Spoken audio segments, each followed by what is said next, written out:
Hello everybody and welcome to example 4 on page 49 of the workbook. Let's take a look at what they're asking us to do here. They'd like us to take the derivative of the function sine of w times 2 to the w. Okay, so I'm going to start by just rewriting this.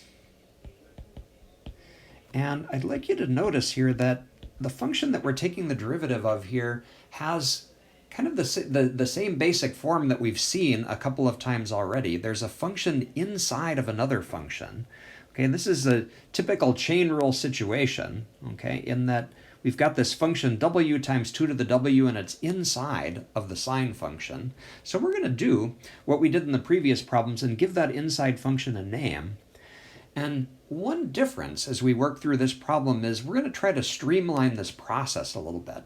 You might have noticed in the previous problems there was a lot of writing. We wrote down the words let u equal, and then we rewrote our function y. Technically, you can get by without doing that, and it's nice to try to streamline it a little bit just because in longer problems it gets a little cumbersome having to write out those words every time.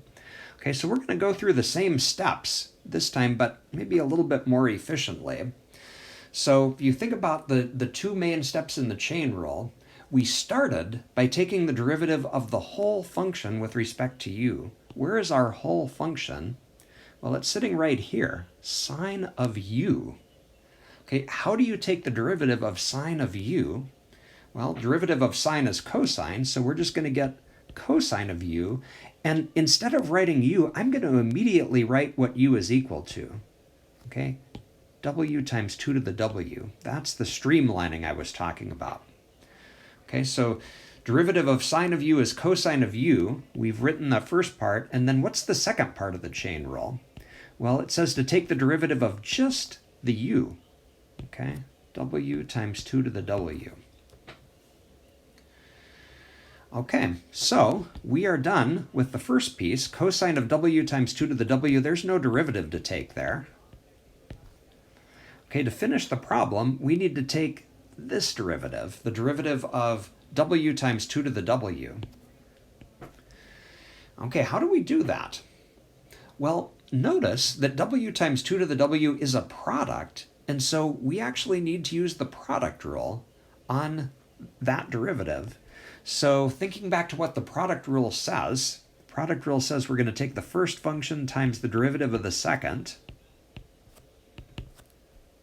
plus the second function times the derivative of the first. Okay, and so to finish the problem, we have two derivatives that we still need to take here.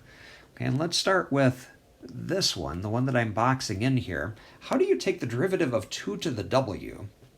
Okay, now, don't be intimidated by the w's. I mean, we're used to using x's a lot, but w is just a variable like x. Okay, it doesn't change the rules of taking derivatives. You might notice that that has the form of a constant raised to a variable power, and we had a derivative formula that looked like this. The derivative of a to the x is a to the x ln of a. Okay, that's exactly the situation that we're in, just that we're using 2 instead of a and we're using w instead of x. Okay, so how would we write down the derivative then for that? Okay, let's first recopy the part that we're done with. So the derivative of 2 to the w is going to become 2 to the w ln of 2. Again, we're just using this formula up here. Instead of a, we've got 2. Instead of x, we've got w. Okay. And moving over, we're done with the 2 to the w, and the very last thing we need to do is to take the derivative of w. Okay, how do we do that? Well, remember that that's no different than asking you to just take the derivative of x. Okay, we're just using a different variable, and we know that the derivative of x is just 1, so the derivative of w is just going to be 1 as well. Okay, and at this point, we've taken all the derivatives, so that would qualify as a final answer. I'm going to maybe just rewrite this one more time. There's really no reason to write times 1 at the very last step, so I'll just remove that part. Okay, and we'll just write plus 2 to the w. Okay, and there's our answer.